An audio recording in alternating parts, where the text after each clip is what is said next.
It is super hot in here, but we're gonna do this because of Boris propriety's sake. Hello everyone, this is Gabby and welcome back to my channel.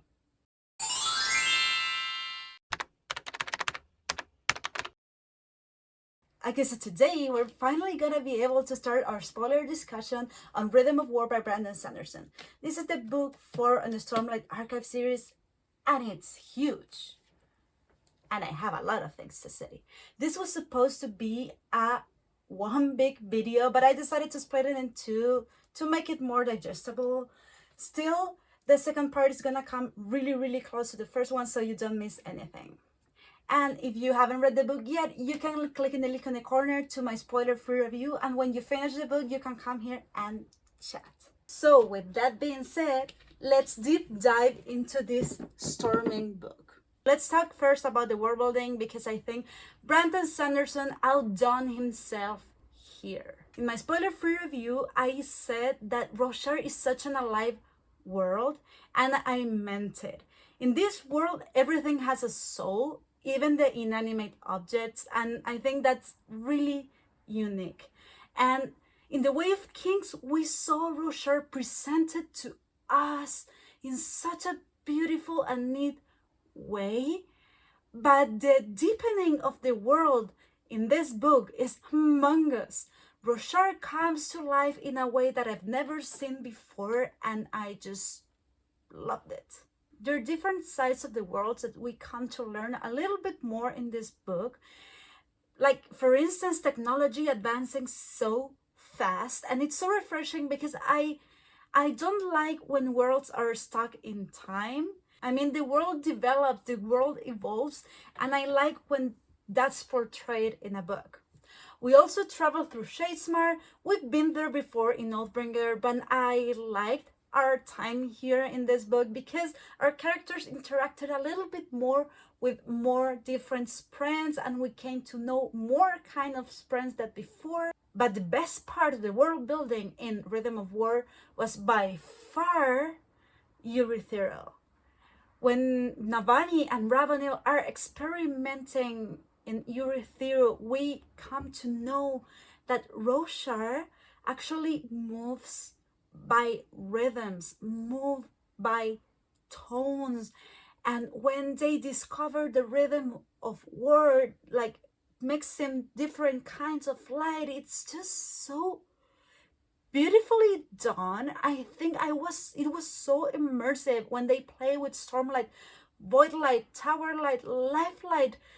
We learned that Roshar is really alive, and that I just really liked it. I mean, I don't know if it may sound a little dramatic, but at some point I was so immersed in this that when Navani or Ravanel were playing the tones and singing and humming, I just could feel like the vibrations and like the tones in them, and I love that in a book. I love to get that kind of experience. When I saw that the title of this book was going to be Rhythm of War, and then realized that this was going to be Venli's and Eshonai's book, I was like, yeah, sure, it fits.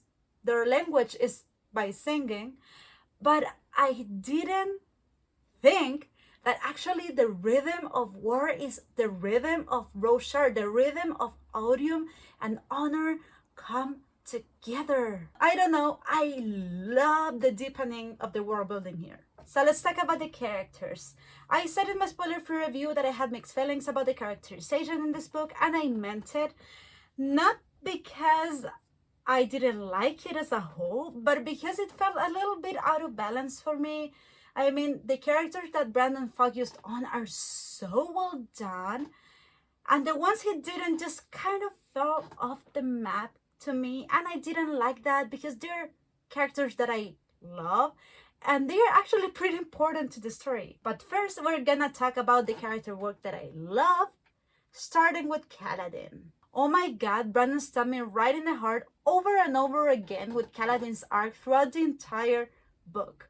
We know that Kaladin suffers from serious depression, which, by the way, is depicted wonderfully, And in chapter 10, he was forced to retire from the military because he suffered from battlefield trauma. He's in a very bad mental condition and he needs to take care of himself to be able to function, which is painful but necessary. I still see people complaining about Kaladin's behavior, like, oh, just get over it, or like, stop whining or think happy thoughts. And I'm just like, that's not how depression works. I suffer from depression and it doesn't work that way. It doesn't just go away. The way he struggles with his depression is so well done, and Sanderson made me suffer with Kaladin all the time because I could relate to him so freaking much. On that same matter, I love that he became aware of his mental conditions and realized that he had to treat them, and how he discovers that there are other people that have mental illness as well and they need treatment, and that it's not the same treatment to heal physical wounds. I'm rambling, but I love how Syl gets her own POV in an interlude, and she's so desperate to help Kaladin in some way to get him out of his darkness. Then Teft helps Kaladin to deal with his new reality, and then hell breaks loose and Fused invade the tower, and Kaladin needs to team up with Navani, and I got intense, but it's because his arc is intense and fantastic. Every time he was on page, I had a blast. Following him on his journey through desperation and darkness, falling over and over again, and then Teft dies and Syl keeps forgetting things, and then she disappears and everything goes to hell, and Kaladin is so tired. He just wants to give up. He doesn't want to deal with anything anymore. And oh my God, and then Wit shows up and he says all the right words, because that's life. He says yes, things are gonna get worse, but then they are gonna get better again, because life is not all light and darkness. It's like the shades in between. We're not okay all the time, and that's fine. That means we are alive, and I have to stop, because if not, I'm gonna keep talking about Kaladin forever. Moving on. So we know this is explicitly Bentley's and Eshonai's book. We get her flashbacks, we get how the sisters grew up, how they grew apart, we get some of the listeners' culture, and to be honest, I had more fun than I expected. I wasn't thrilled when I knew that this was going to be Bentley's and Eshonai's book, because I've never been too interested in the Perchendis cultures. But Brandon surprised me. It wasn't my favorite part, but I enjoyed it much more than I thought I would. However, in my opinion, this is not Bentley and Eshonai's book, it's Navani's book. I've always liked Navani's character, but in this book I came to love her. She's such a smart, strong, and incredible woman, and her arc was amazing. I had so much fun spending time with her on page. Navani is in the center of the plot. When the Fused invade Eurithria, she's held captive by one of the most powerful Fused in the game, Raboniel, the Lady of Wishes, which is a really cool villain, actually. And in this context, Navani is offered by Raboniel to experiment with Fabrial's light. It's obvious that it's for her own benefit, but Navani takes her anyway.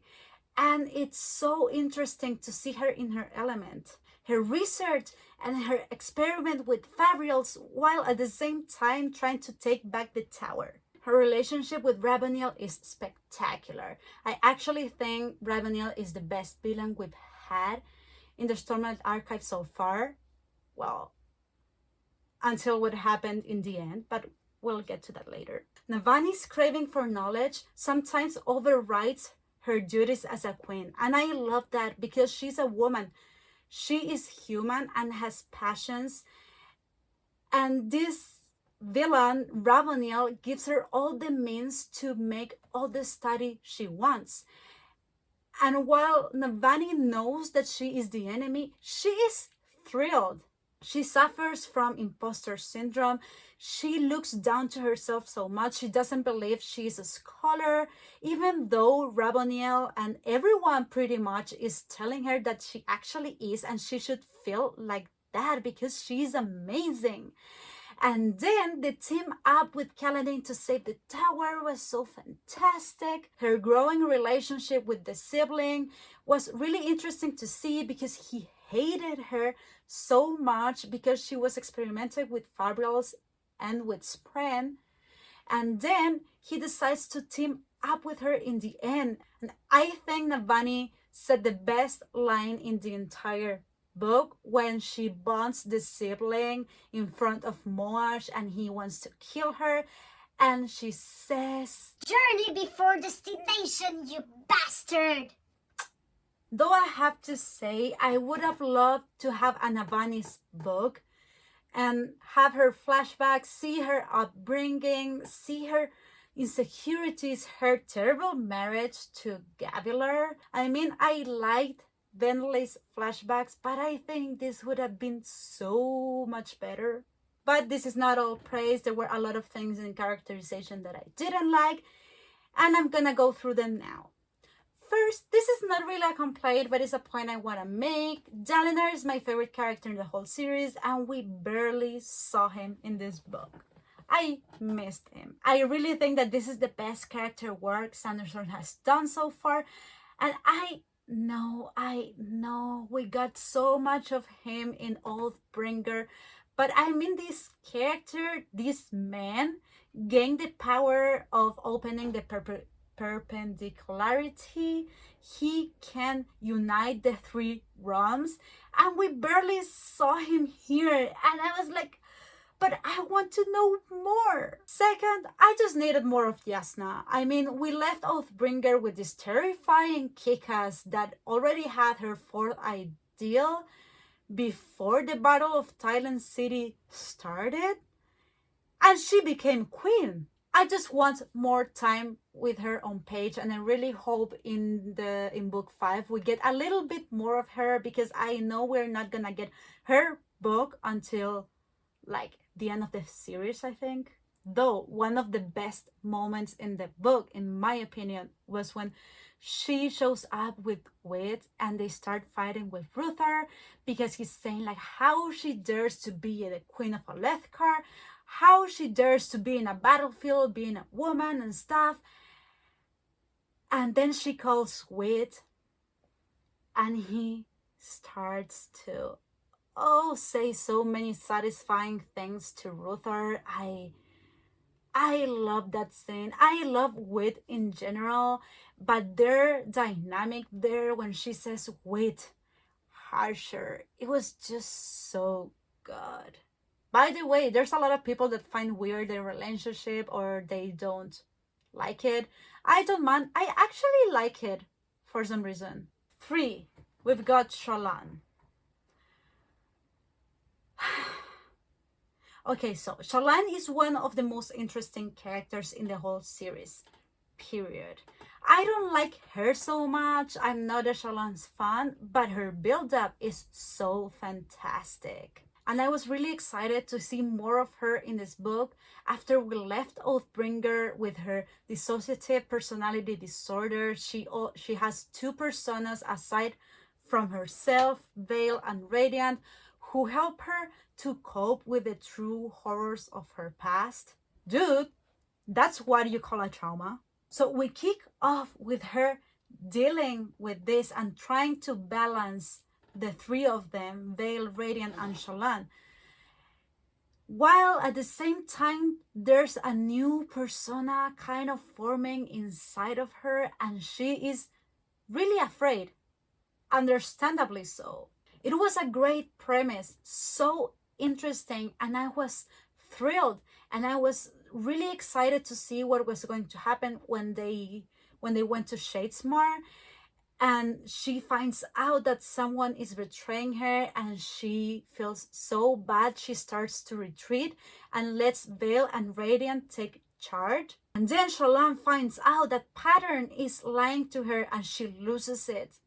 So far, so good. But then we leave Charlotte for hundreds and hundreds of pages, and when we get back to her, we're supposed to have these big emotional moments, and it just went so fast. This doesn't sound with this globe.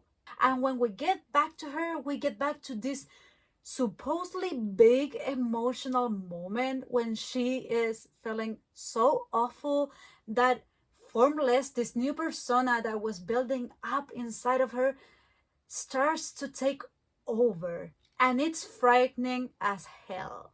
I was in the edge of my seat. And I was, oh my gosh, Shallan's gonna be locked in the corner of her mind. And then 2 pages later, Vale says like, oh, shut it. It's just you, Shallan. Stop it.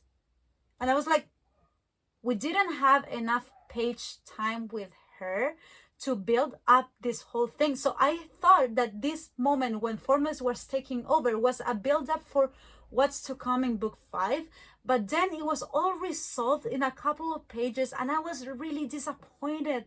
I think her arc was too rushed and wasn't very well explained, especially because after that she seems to be okay and she seems to have dealt with everything. I don't know, I felt it was too rushed. I just didn't like it. Besides, I would have liked to see the scene of Shallan telling Adolin about all this stuff, because it would make me care a little bit more about their relationship. I mean, I appreciate that we got some Shallan and Adolin's moment in this book because their wedding was so fast in the end of Oathbringer, but still I don't see any like really serious important moment that shows me like the love they have for each other so well. I don't know if it's just me. Maybe tell me what you think in the comments. For Adolin. Sweet Adolin. I love his character. I love how he loves Shallan, not despite but because of her complexity and her issues. I love the sort of friendship he is building with Kaladin, which is kind of one-sided sometimes, but anyway. I love how he wants to help him. I love how he tries to drag him out of his own darkness and how he partners up with Syl about that. I love that scene. He's such a beautiful person, but we haven't had the chance to see him grow as a character, and I thought this was going to be the time. And it's so frustrating because we've got so many instances in where Adolin's character could grow, have more depth and interesting turns, and it just hasn't happened. In the end of Words of Radiance, when Adolin kills Sadeas, I was thrilled. I was like, oh, we're gonna get so much depth out of this, but it didn't. And then I expected something to happen between him and Dalinar after Oathbringer, after he learned about what happened to his mom. And we didn't get any confrontation, any real confrontation, just some bickering between him and Dalinar before he kicked off to Shadesmar. But that was it. I mean, Adolin has this, like, the strangest reactions to things. Don't you think? Hear me out. I appreciate Adolin being so understanding with Shallan's issues. He loves her, and I appreciate that so much. But I think it's not real, the reactions that he has when Shallan tells him this kind of stuff. I mean, when she tells him that she has 2 other personas and she like daily changes into the other of them, and Adolin just talks to them like really normal. All right, I didn't buy the first reaction, but okay. But now in the last part of Rhythm of War, when Shallan tells Adolin like, I murdered my friend, I murdered my father, I murdered my mother, and Adolin is like, oh, okay, thanks for telling me. What the heck? But what bugged me the most about his character in Rhythm of War was that he had his big moment in the trial. He was finally doing something by himself in his own way, and he was doing so well. His speech was fantastic. I love that because Adolin is just so optimistic. He's just so well natured. He just want the best for everyone always, and he was doing it so well in the trial. And then Maya shows up. Don't get me wrong, the scene was spectacular and full of emotion when Maya shows up and shouts out and says like, you don't get to judge my own sacrifice. And whoa, it's awesome. But at the same time, I was like, but Adolin, like, it was his moment and it was taken away from him. I really wish we have more growth to him in book 5, hopefully. Okay, so that was all for the first part of the spoiler discussion in Rhythm of War by Brandon Sanderson. I hope you liked this video, and let me know in the comments what you think about the characters that I mentioned. If you have any theories of what's going to happen in book 5 according to these characters, and what you thought about the world building, if you liked it as much as I did. It would be awesome to chat about it. Part 2 is coming really soon, so if you want to stay tuned, don't forget to ring the bell and click on the subscribe button. I will be posting Mondays and Thursdays. Thank you guys and see you soon.